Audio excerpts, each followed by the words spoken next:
The hunting party had been tracking the Vorlex herd for 3 standard rotations when everything went catastrophically wrong. Krell flexed his primary mandibles, tasting the humid air of the forest moon. His pack, 12 of the finest Thraxian hunters in the northern territories, moved through the undergrowth with practiced silence. The Vorlexes were close now. He could smell their musk, thick and pungent, mixing with the decay of fallen vegetation. "Pack leader," whispered Vorn, his second. "The prey moves toward the ravine." Krell nodded, his 4 eyes scanning the terrain. Perfect. They would corner the herd against the cliff face, select the weakest, and feast tonight. It was supposed to be simple. Routine, even. Then the human fell out of the sky. Well, not fell, exactly. More like descended rapidly via some sort of primitive rappelling cable from a ship Krell hadn't even detected. One moment, empty air. The next, a bipedal figure in dark tactical gear stood between his pack and their prey. One hand raised in what his translator informed him was a universal gesture for stop. "Whoa, whoa," the human's voice crackled through her helmet speaker. "Hold up there, folks. Those aren't Vorlexes." Krell's throat sacs inflated with indignation.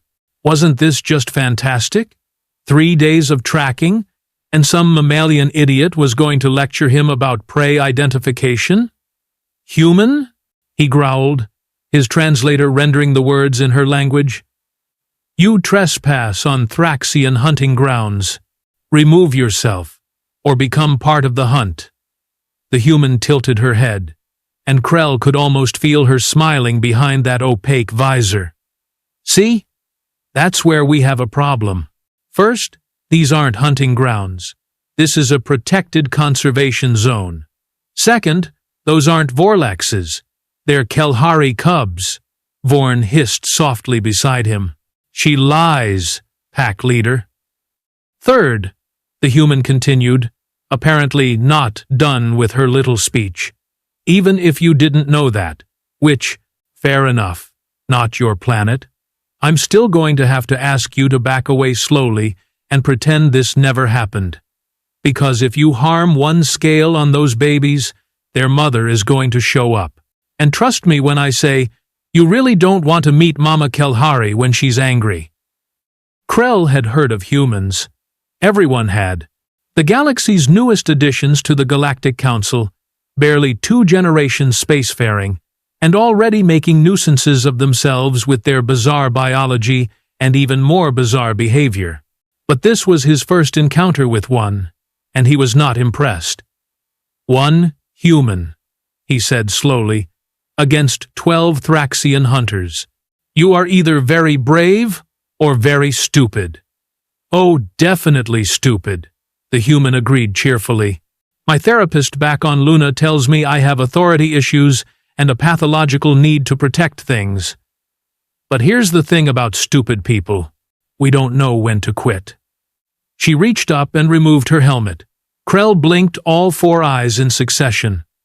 The human was female, with short dark hair and skin the color of dried earth after rain. Scars crossed her left cheek, old wounds that spoke of survival. But it was her eyes that gave him pause.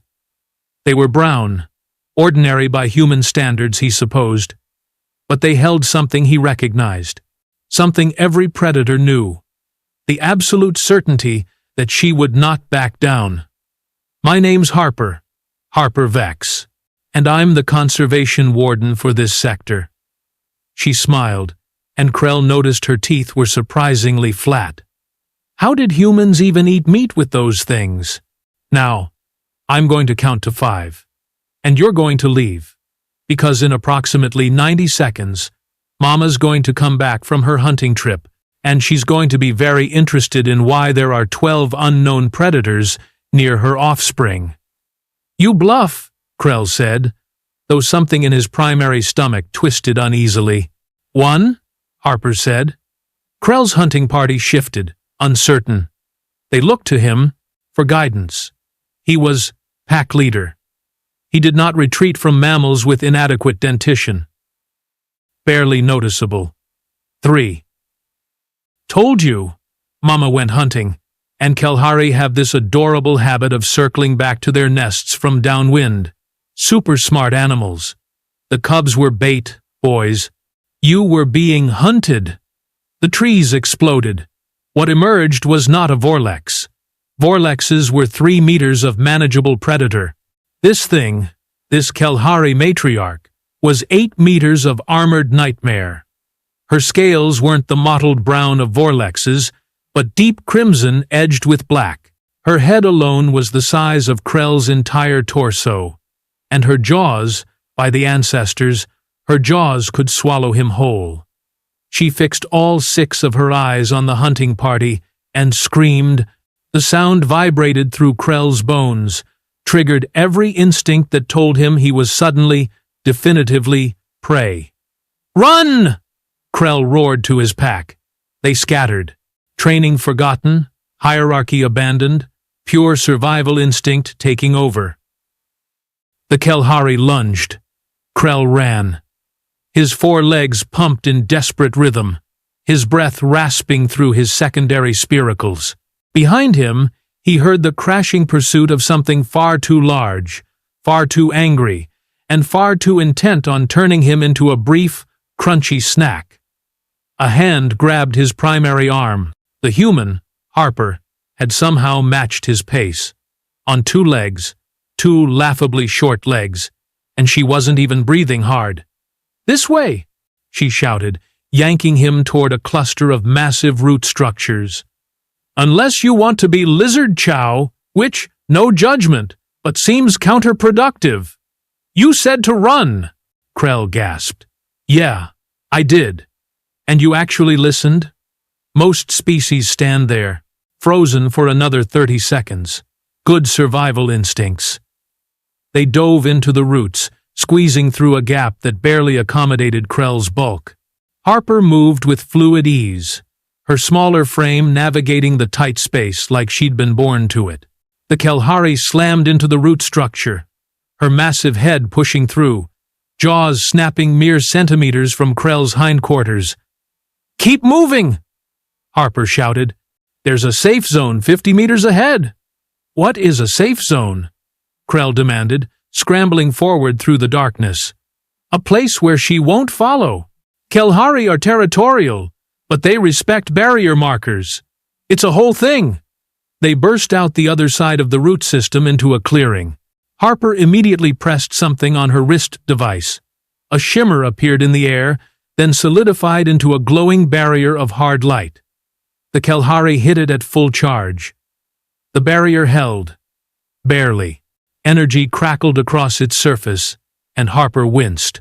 "Okay, that's going to cost me a month's salary and power cells, but we're alive, so, priorities." Krell collapsed. His breathing labored. Behind the barrier, the Kalahari paced, her massive form radiating fury. She roared again, then, apparently deciding they weren't worth the continued effort, turned and stalked back toward where her cubs waited. "You're officially not a threat anymore. Congratulations on your survival." Harper dropped down beside him, pulling a canteen from her belt. She took a long drink, then offered it to him. "Water?" Krell stared at her. "You saved me." "Well, yeah, kind of my job." "That's like rare. Most alpha predator types have this weird hang-up about admitting they're outmatched. My pack. Already found them on my scanner. They're scattered but alive. Kalahari Mama went back to her cubs, so they should be fine if they keep moving away from this area." Harper stood, stretching. "You'll want to collect them and get off this moon within the next 4 hours. There's a breeding pair of Kalahari in this sector, and Papa's even less friendly than Mama." Krell pushed himself upright, his legs still trembling. "You knew. When you told us to run. You knew we couldn't outrun that creature." Harper's expression grew serious. "No, but I knew she'd give chase. Predator instinct. And I knew if you all scattered, most of you would survive. Better than standing and fighting, which would have gotten all 12 of you killed. She met his eyes.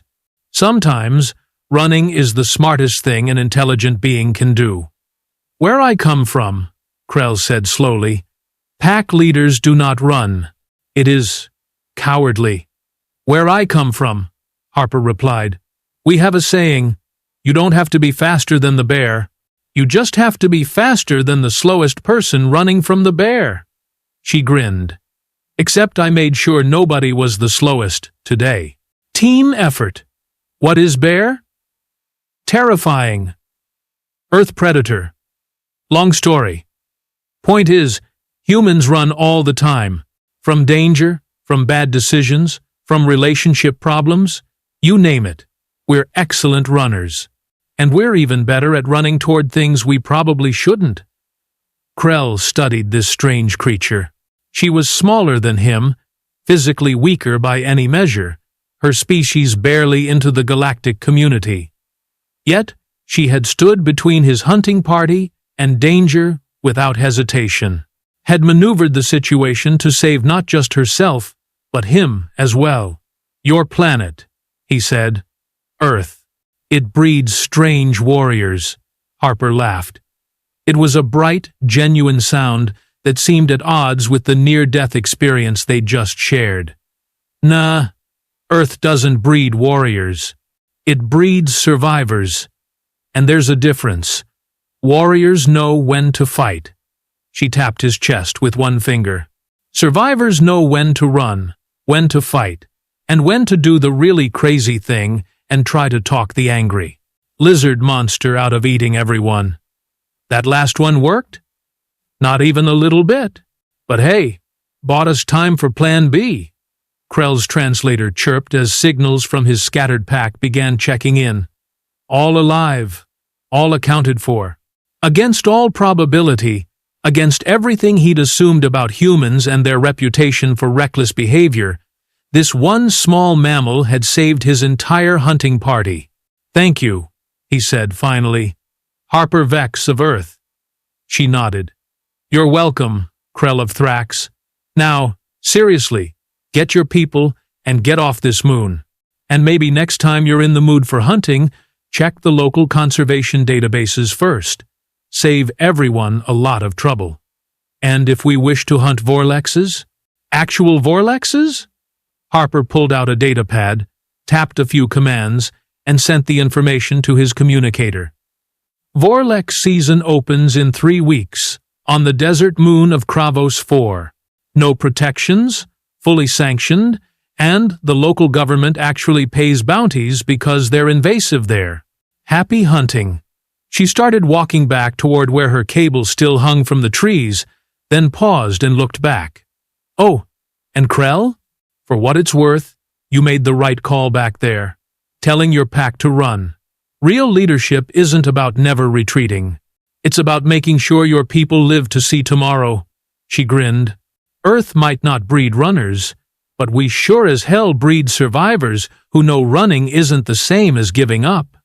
She ascended the cable with surprising speed, her ship uncloaking above the canopy with a shimmer of displaced light. Krell watched her go, then activated his communicator. All pack members, converge on my position. We're leaving this cursed moon. As his hunters began the trek back, Vorn was the first to arrive.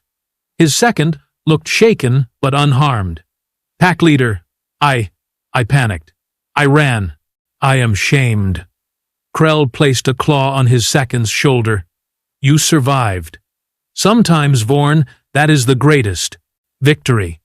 He looked up at the sky where the human's ship had vanished. I have learned something today. Something the humans understand that perhaps we do not. What is that, pack leader? That there is no shame in running from a fight you cannot win. The shame is in failing to recognize when that fight arrives. Krell began walking. Come. We have a desert moon to visit in 3 weeks, and this time, we will be hunting the correct prey. Behind them, in the distance, the Kelhari matriarch's roar echoed through the forest. A reminder, a warning, and perhaps, Krell thought, a lesson. The galaxy was far more complicated than he'd realized. And the humans, those strange, flat-toothed, two-legged survivors, were more dangerous than anyone had suspected. Not because they never ran, but because they always knew when running was the smartest option. And more terrifyingly, when it wasn't. He had a feeling this wouldn't be his last encounter with Harper Vex. The galaxy had a way of bringing warriors and survivors back together. And despite himself, Krell was looking forward to it. Part 2.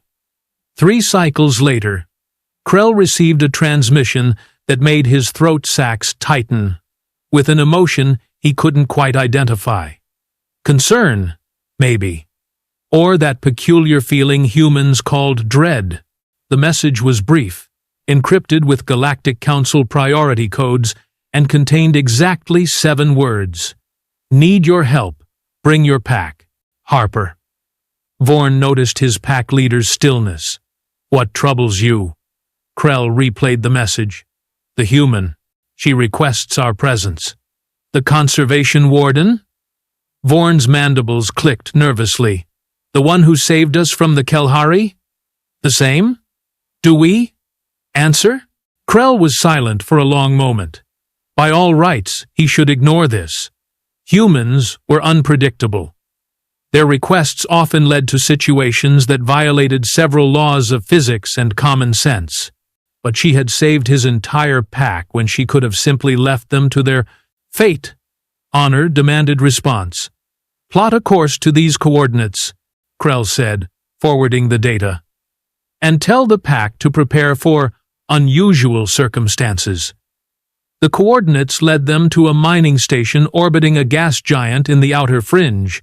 The station itself was a ramshackle collection of modules that looked like it had been assembled by someone with only a theoretical understanding of structural engineering, or someone who simply didn't care if things occasionally fell apart. Harper met them at the docking port, and Krell noticed immediately that something was wrong. The human looked exhausted, her eyes carrying shadows that hadn't been there before. Her tactical gear was scorched in places, and there was fresh blood on her left sleeve. You came, she said, and there was genuine relief in her voice. Wasn't sure you would. You saved my pack. I answer the debt.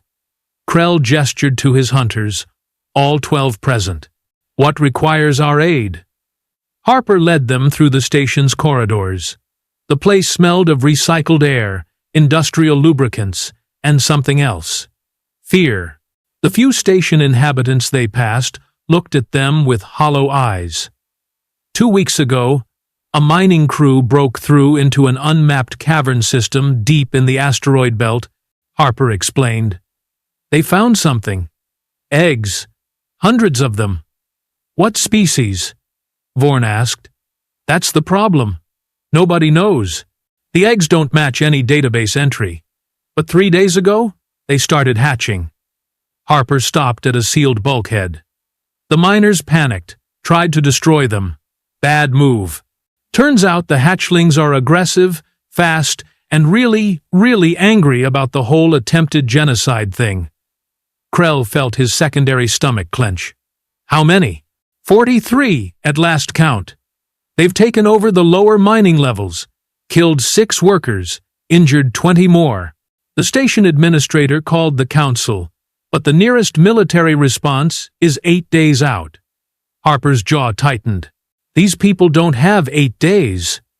And you remained why? Krell asked.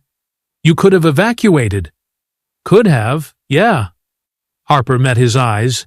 But these creatures are babies, Krell. Scared, confused babies who just watched their siblings get murdered by creatures they don't understand. They're defending themselves the only way they know how. I'm not killing infants because humans made a mistake. So what is your plan? Vorn asked carefully.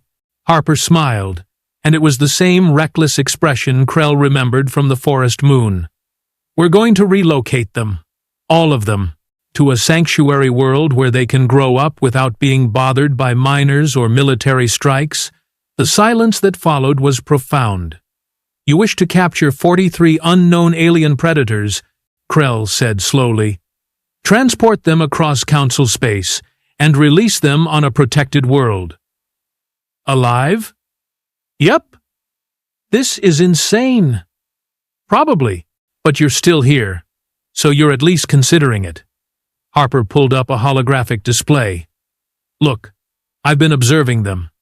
They're pack hunters, like your people. They have a hierarchy. There's a dominant one, bigger than the others, with distinctive markings. If we can capture her, make her understand we're not a threat, the others might follow. Might, Krell repeated. Science is all about educated guesses, Harper said cheerfully.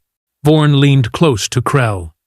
Pack leader, this human is clearly damaged in her thinking organs. I'm standing right here, Harper said. And yeah, probably. But I'm also your best shot at getting those people out alive. The creatures are between the inhabited sections and the escape pods. Someone has to clear a path. Krell studied the holographic layout. Harper was right about one thing. The creatures had positioned themselves perfectly to prevent evacuation. Whether by instinct or intelligence, they'd trapped over 200 station inhabitants. What do you require from us? He asked finally. You're hunters. You understand pack behavior. I need you to help me communicate with these things, establish dominance without killing, and get them contained. Harper's expression softened. I can't do this alone, Krell, and I won't ask anyone to die for my crazy idea. But if you help me, we might save everyone. Human, alien, and those hatchlings who never asked to be born in a mining station. Krell looked at his pack. They looked back at him. Slowly, one by one, they signaled their agreement. Humans, Krell muttered, you infect others with your madness. Harper grinned. It's one of our best features. The descent into the lower levels was tense. Harper had provided them with non-lethal containment equipment, stun weapons that would immobilize without causing permanent harm. Krell still thought this entire operation was a recipe for disaster. But he had to admit, his blood was flowing faster than it had in cycles. This was hunting. Just backwards. The first creature appeared in the corridor ahead, and Krell got his first clear look at the species. It was quadrupedal, roughly the size of a young Thraxian, with chitinous plating that reflected the corridor lights in oil slick patterns. Its head was almost insectoid, with multiple eyes and mandibles that clicked together in what might have been communication. It saw them and shrieked. Hold, Krell commanded his pack. To Harper, he said, You're certain these are young? Based on the egg size to body ratio. Yeah, these are probably equivalent to human toddlers. Terrifying toddlers with knives for faces. You should see human toddlers. Just as dangerous, way less predictable. The creature tilted its head, then clicked back. No way! Breathed Vorn. Harper continued the exchange, each click pattern different. The creature's aggressive posture slowly relaxed. It clicked again. Longer, more complex. What are you doing? Krell whispered, mimicking its vocalizations. Basic xenolinguistics. If I can establish basic communication, maybe I can. Harper stopped as 3 more creatures emerged from side passages. Okay, this is going well, or very badly. They responded in kind. Some kind of conference was happening. Then the dominant one appeared. She was half again as large as the others, her chitin marked with distinctive crimson streaks. She moved with the controlled grace of an apex predator, and her multiple eyes fixed on Harper with unsettling intelligence. Hello, beautiful, Harper said softly. I'm guessing you're in charge here. The dominant creature approached until she was mere meters away. She lowered her head, studying Harper with what looked like curiosity. Then she lunged. Harper didn't run. She dropped to one knee, making herself smaller, less threatening. The creature's mandibles stopped centimeters from her throat. Every hunter in Krell's pack had weapons raised. "Hold fire," Krell ordered, though every instinct screamed at him to shoot. Harper remained motionless, making soft clicking sounds. The dominant creature's mandibles quivered. Then, slowly, she backed away. She clicked once, sharp and commanding. The other creatures immediately responded, gathering behind her. Harper stood carefully. "Krell, I need your pack to form a corridor. Guide them toward the cargo bay. I think she understands we're trying to help." "You think? It's better than nothing." They formed up, creating a living corridor of Thraxian hunters. Harper walked backward, maintaining eye contact with the dominant creature, continuing her clicking vocalizations. The creature followed. Behind her, the other hatchlings moved in formation. Not attacking, just following their leader who had decided, for reasons Krell couldn't fathom, to trust the small human making inadequate mouth sounds. They made it halfway to the cargo bay before everything went wrong. A terrified miner, armed with a plasma cutter, stumbled into their path. He saw the creatures and screamed, raising his weapon. "No!" Harper shouted, but the miner fired. The blast caught one of the smaller hatchlings in the side. It shrieked and collapsed. The dominant creature's roar shook the corridor. Her posture shifted instantly from cautious cooperation to absolute fury. The other hatchlings scattered, their clicking vocalizations turning aggressive. "Fall back!" Krell roared, but 3 of the creatures were already charging. Harper threw herself at the dominant one, not attacking, just positioning herself between the creature and the hunters. "Stop, please! He didn't understand! Stop!" The creature could have killed her, should have killed her. Harper had no weapons, no armor, nothing but her voice and her inexplicable faith that communication could overcome instinct. The dominant creature stopped. She looked at Harper, then at her fallen pack member, then back at Harper. She clicked, soft, almost questioning. Harper's voice cracked. "I know. I'm sorry. But please, let me help." She moved toward the injured hatchling. It tried to snap at her, but she dodged with surprising agility. Her hands worked quickly, pulling medical supplies from her belt. She sprayed something on the wound, applied a field dressing, injected something else. The hatchling's breathing steadied. Harper looked up at the dominant creature. "See? Not all big, scary aliens want to hurt you. Some of us are just really bad at first impressions." The creature approached the injured one, nuzzled it gently. Then she looked at Harper again, and Krell could swear he saw understanding in those alien eyes. She clicked once. The other hatchlings calmed, returned to formation. Harper stood, her hands shaking. "Okay. Cargo bay. Let's try this again. And somebody get that miner sedated before he causes another incident." They completed the journey without further attacks.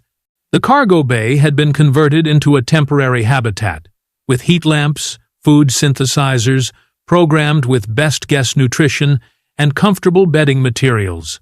Harper entered first. The dominant creature followed, surveying the space. She clicked to her pack, and they streamed in, the injured one supported by 2 others. "Krell," Harper said quietly, "tell your pack to back out slowly. No sudden moves." They retreated, and Harper sealed the bay door. Through the transparent section, they watched as the creatures explored their new environment. The dominant one found the food synthesizer, tested it, then allowed the others to feed. "It worked," Vorn said, sounding stunned. "Your insane plan worked." "Only halfway," Harper replied. She looked exhausted now, running on fumes. "Now I have to transport them, find a suitable world, and make sure they survive." This was the easy part. That was the easy part? Krell demanded. Harper smiled wearily. You should see the paperwork involved in relocating an unknown species. Council bureaucracy makes Kelhari look friendly. She turned to face him. Thank you. Your pack's discipline made this possible. Most hunters would have started shooting. Most hunters, Krell said, have not learned what I learned on that forest moon. Sometimes the bravest thing is to not fight. And sometimes, Harper added, the smartest thing is to ask for help from people who understand what you're trying to do. She extended her hand, that strange human gesture of respect. Krell grasped it carefully with his primary claw. Where will you take them? There's a sanctuary world in the Kepler sector. Uninhabited, perfect climate. Plenty of prey species. They'll have room to grow, to learn, to become whatever they're meant to be. Harper glanced back at the cargo bay. Every species deserves that chance. Even the scary ones. Especially the scary ones, Krell. Agreed. Some of us become better when given the opportunity. They stood in comfortable silence for a moment. Predator and protector. Hunter and guardian. Two beings from different worlds who had found common ground in the strangest possible way. You will need help transporting them, Krell said finally. Krell, you don't have to. My pack and I will escort you to this sanctuary world to ensure safe passage. And perhaps, he allowed his mandibles to quirk in what humans called a smile to see how this particular hunt ends. Harper's eyes brightened. You're a good person, Krell. I am a hunter who learned from a human that running and compassion are not weaknesses. He looked at his pack, saw their agreement. Besides, someone must ensure you do not adopt these creatures as pets. I make no promises, Harper said, but she was grinning. 7 days later, they released the hatchlings on the sanctuary world. The dominant creature was the last to leave the transport. She paused at the ramp, looked back at Harper one final time, and clicked softly. Harper clicked back. You're welcome. Grow big. Be strong. Scare the hell out of anyone who bothers you. The creature descended, joined her pack, and they disappeared into the alien forest. Krell stood beside Harper as they watched them go. Do you think they will survive? Yeah, Harper said. They're tough. Smart. And they've got each other. That's more than a lot of species start with. Like humans. Exactly like humans. We're persistence predators, Krell. We don't give up. Not on prey, not on principles, not on people who deserve a second chance. She looked at him. And we don't forget our friends. Nor do Thraxians. Krell placed a claw on her shoulder. If you require our aid again, call. My pack answers. Even if it's another crazy plan? Especially then. Apparently, humans have made us appreciate adventure. Harper laughed. That bright, genuine sound that seemed to chase away shadows. See? I told you, we're a bad influence. As they returned to their ships, Krell reflected on everything that had changed. 3 cycles ago, he would have called any Thraxian who ran from a fight a coward. Now he understood that courage came in many forms. Sometimes it was standing your ground. Sometimes it was running to fight another day. And sometimes it was a small human standing between danger and innocence, armed with nothing but clicking sounds and stubborn faith that communication could overcome fear. The galaxy was vast, filled with dangers and wonders in equal measure. But it was also filled with beings like Harper Vex, who looked at monsters and saw children who faced impossible odds and said, "Let's try anyway," who understood that survival wasn't just about being the strongest predator. It was about knowing when to hunt, when to run, and when to protect. Earth might not breed runners, but it definitely bred survivors who could teach old hunters new tricks.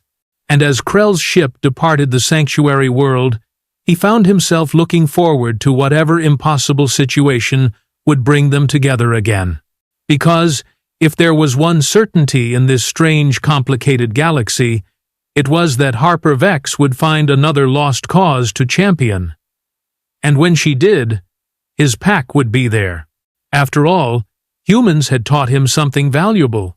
The best packs weren't made of one species or one mindset. They were made of beings willing to stand together, even when everything suggested they should run apart, especially then.